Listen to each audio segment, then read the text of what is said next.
اس نے ایک مانگنے والے کو جھٹ سے کچھ نکال کر دے دیا۔ میں نے کہا کہ بھائی دیکھ بھال کر دینا چاہیے، یہ فراڈ لوگ ہوتے ہیں اور عام انسان کے جذبہ نیکی کو ایکسپلائٹ کرتے ہیں۔ فرمانے لگے آپ نے بجا فرمایا، میں پہلے ایسا ہی کرتا تھا، پھر ایک واقعے نے میری دنیا بدل کر رکھ دی۔ میں دھرم پورہ لاہور میں اپنے گھر سے سائیکل پر نکلا تھا کہ ٹھیکیدار سے اپنے بقایا جات وصول کر لوں۔ میں اسٹیل مل فکسر تھا اور ایک کوٹھی کے لینٹر کے پیسے باقی تھے، مگر ٹھیکیدار آج کل پر ٹرخا رہا تھا۔ میں سائیکل پر جا رہا تھا کہ ایک شخص اپنا بچہ فٹ پاتھ کے کنارے لٹائے ہسپتال پہنچانے کے لیے ٹیکسی کا کرایہ مانگتا پھر رہا تھا۔ وہ کبھی کسی پیدل کا بازو پکڑ کر ہاتھ جوڑ دیتا، میرا بچہ بچا لے، مجھے ٹیکسی کا کرایہ دے دے، تو کبھی موٹر سائیکل والے کو ہاتھ دے کر روکتا، کبھی کسی کار والے کے پیچھے بھاگتا کہ وہ کار میں اس کے بچے کو ہسپتال پہنچا دے۔ کوئی رکتا تو کوئی نہ رکتا، جو رکتا وہ بھی اسے گھور کر دیکھتا اور آپ والی سوچ کر اسے ڈانٹتا، کام کر کے کھانے کی نصیحت کرتا اور آگے نکل جاتا۔ میں جو سائیکل سائیڈ پر روکے ایک پاؤں زمین پر ٹیکے اس کا تماشا دیکھ رہا تھا، اچانک اس کی نظر مجھ پر بھی پڑی۔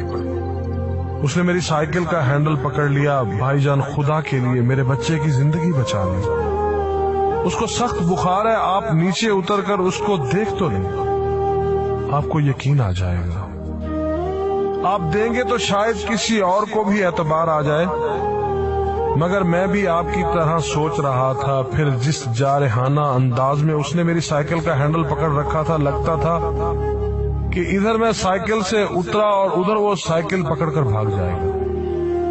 میں نے بھی اسے کام کر کے کھانے کی تلقین کی اور پچھلے جمعے میں سنی ہوئی حدیث اس کو بھی سنا دی، کما کر کھانے والا اللہ کا دوست ہوتا ہے، اور اپنا ہینڈل چھڑا کر بڑبڑاتا ہوا آگے چل پڑا۔ حرام خور ہمیں بے وقوف سمجھتے ہیں۔ 2-3 گھنٹے کے بعد جب میں بقایا جات وصول کر کے واپس آیا تو وہ ابھی اسی جگہ کھڑا مانگ رہا تھا۔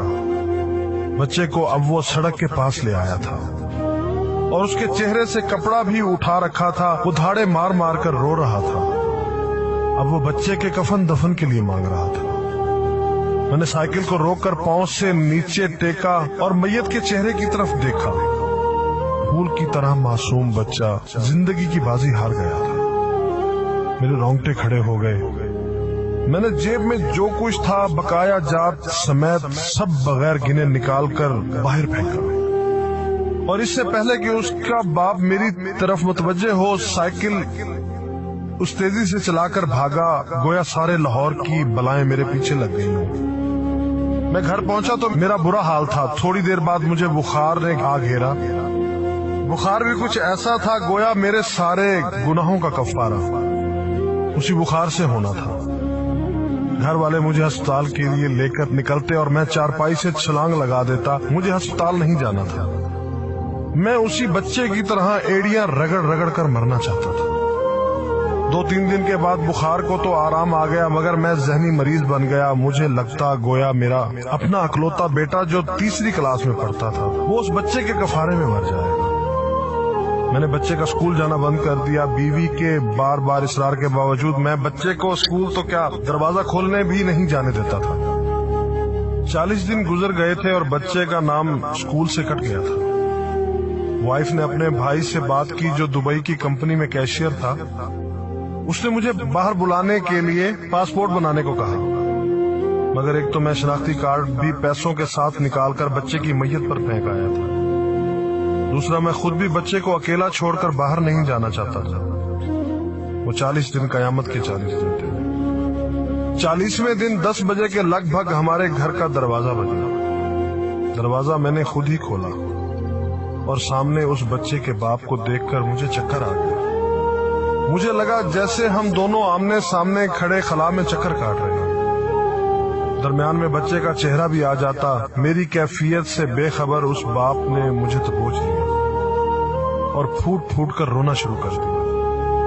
وہ کچھ کہنے کی بجائے میری ٹھوڑی کو ہاتھ لگاتا اور اسے چوم لیتا، جبکہ میں پتھر کا بت بنے اس کی گرفت میں تھا کہ اچانک مجھے جھٹکا لگا اور میری چیخ کچھ اس طرح نکلی جیسے کسی کو پانی پیتے وقت اچھو لگ جاتا ہے اور پانی اس کے منہ اور ناک سے بہہ نکلتا ہے۔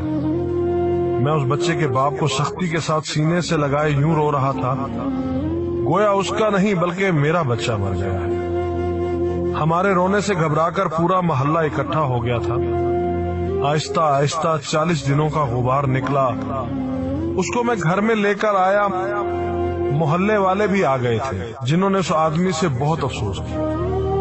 کچھ دیر بعد اس نے اپنی جیب سے میرا شناختی کارڈ نکالا اور مجھے واپس کیا، پھر جیب میں ہاتھ ڈال کر کچھ پیسے نکالے اور میرا شکریہ ادا کر کے کہنے لگا کہ آپ کے پیسے بڑے برکت والے تھے، شاید آپ کے خلوص کی برکت تھی کہ میرے بہت سارے کام ہو گئے۔ سارے اخراجات کے بعد کچھ پیسے بچ گئے تھے، ان میں کچھ پیسے میں نے ادھار لے کر ڈالے ہیں، یہ آپ قبول کر لیجئے، باقی میں بہت جلد آپ کو واپس کر دوں گا۔ میں نے پیسے واپس لینے سے سختی کے ساتھ انکار کر دیا اور منت سماجت کر کے اسے پیسے رکھنے پر راضی کر دیا۔ اس کے بعد میں یہاں بطور اسٹیل فکسر آ گیا۔ میں جی جان سے کام کرتا تھا۔ چند ماہ میں ترقی کر کے فور مین بن گیا۔ 3 سال بعد میں نے سالے کی مدد سے اپنی کمپنی بنا لی اور اس بچے کے والد کو بھی اپنی کمپنی میں بلا لیا۔ آج وہ میری کمپنی میں فور مین ہے۔ اس بچے کے بعد اللہ نے اس سے 2 بیٹوں اور 1 بیٹی سے نوازا ہے۔ میں اسے آپ سے ملواؤں گا، مگر اسے سائیکل والا قصہ مت بیان کیجیے۔ وہ آج تک نہیں پہچانا کہ میری سائیکل روک کر اس نے مجھ سے سوال کیا تھا۔ وہ مجھے ولی اللہ سمجھتا ہے جس نے اس بچے کی لاش دیکھ کر سب کچھ نکال کر دے دیا۔ قاری صاحب، اس دن کے بعد میں کسی کو خالی ہاتھ نہیں لوٹاتا۔ قاری صاحب، اس دن کے بعد میں کسی کا ہاتھ خالی نہیں لوٹاتا۔ تھوڑا سا دینے سے نہ وہ امیر ہوتا ہے اور نہ میں غریب ہوتا ہوں۔ بس دل کو تسلی ہوتی ہے کہ میں اس بچے کا خون بہا ادا کر رہا ہوں۔ رہ گئی لوٹنے کی بات تو قاری صاحب ہمیں کون نہیں لوٹتا۔ جوتے والا ہمیں لوٹتا ہے، کپڑے والا ہمیں لوٹتا ہے، سبزی اور گوشت والا ہم کو لوٹتا ہے۔ اتنا لوٹنے کے بعد اگر کوئی ہمیں اللہ کے نام پر لوٹ لے تو شاید حشر میں ہماری نجات کا سامان ہو جائے کہ یہ بندہ میری خاطر میرے نام پہ لوٹتا رہا۔